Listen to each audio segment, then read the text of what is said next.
ñu fexe ba comment faire pour endiguer ou moins réduire ces risques-là à des proportions tolérables. Malheureusement, tel n'a pas été le cas. Il y a une politisation de la pandémie dans notre pays. Et lii la ñu jural tey il y a des failles. Lan lañ ci jàng première vague.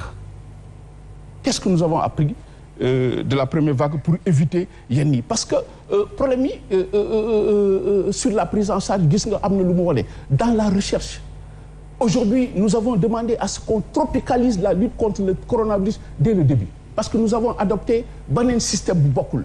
On copiait ce qui se passait en France. L'Europe, c'est la civilisation du silence. Fii, nous avons un tissu social très élargi. Bu kenn feebar ñëpp feebar. Donc, il fallait dès le début mettre l'accent sur la responsabilité individuelle. Pour que tout un chacun ku nekk ci ñun xam ni de ma santé dépend la santé des autres mais foofu la faille bi jógee ba mu jur li tey maintenant nag il y a urgence absolue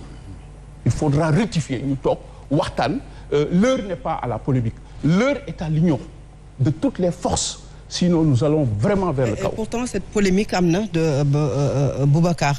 monsieur Seye puisque polémique bi bokk na ci déjà li nga xam ne journaliste wax na ko muy Madiambal Diagne mais également beneen spécialiste de la santé muy docteur Babacar Niang wax na ko jëm ci CTE yi dañu ko démonter le matériel médical a été vendu à des privés loo xamante ne daf ko jural une convocation boo xamante ne wuyu ji na ko bay xaaraat xëy na leen loo xam ne dina ci leeral jotoon nga dund lu nu mel ci ay révélations yoo xam ne defoon nga ko ci mbiru immigration boo gisee lu mel noonu yow ban lecture également nga ci am. Moi je ne peux pas même imaginer on ne peut pas absoudre tey ci situation yu nekk nii qu'un ministre de la santé yóbbu un docteur ci yoon. Parce que tout simplement kooku wax na lii wala laa l'heure comme je l'ai dit tout à l'heure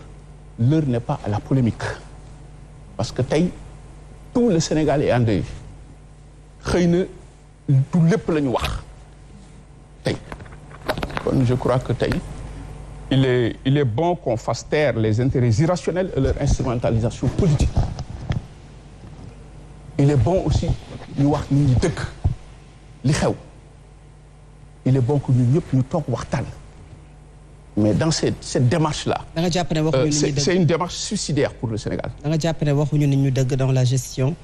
Oui mais nous avons révélé des failles depuis le début aujourd'hui qu'est-ce que nous proposons regarde ce qu'il y a aujourd'hui comme potentialité au Sénégal dans le domaine de la médecine nous avions proposé dès le début tey Sénégal waroon nañu gën a xam nga dëkk lan moo koy rek la recherche tey waroon nañu mettre plus l'accent dans la recherche pour proposer dara yeneen dëkk yi def nañ ko regarde je prends l'exemple de la médecine traditionnelle tey jii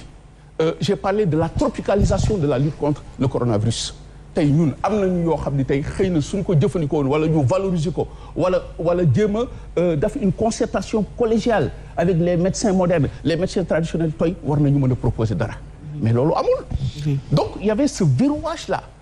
dans la gestion Covid bi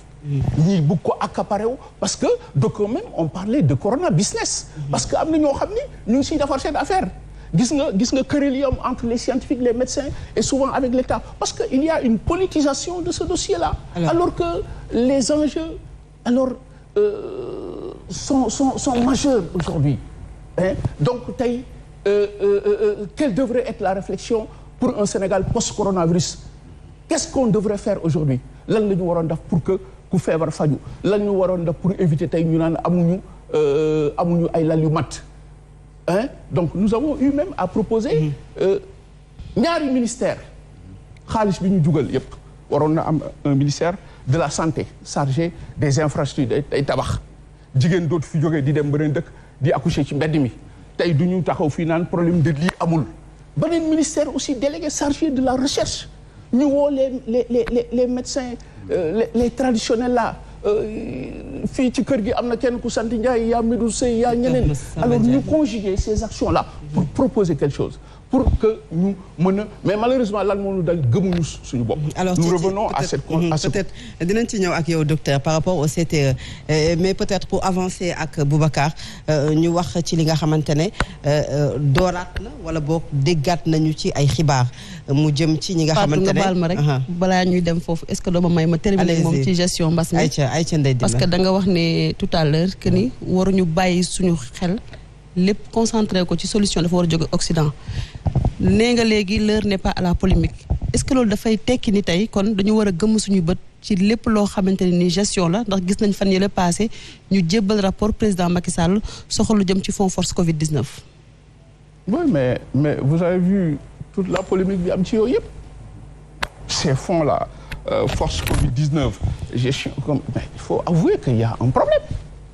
Mais si on est le courage de nos convictions c'est que il y a un échec total moom moo ñu indi fii tey nañu d'accord xam nga lan moo baaxul cette autosatisfaction permanente xam nga réew boo ko yoree da ngay d'accord ni soo juumee ñu juum nga wala ngay déglu. nous n'avons pas intérêt kenn amul intérêt échoué dans cette gestion-là ñun boo xoolee depuis le début dañ ne l'union de toutes les forces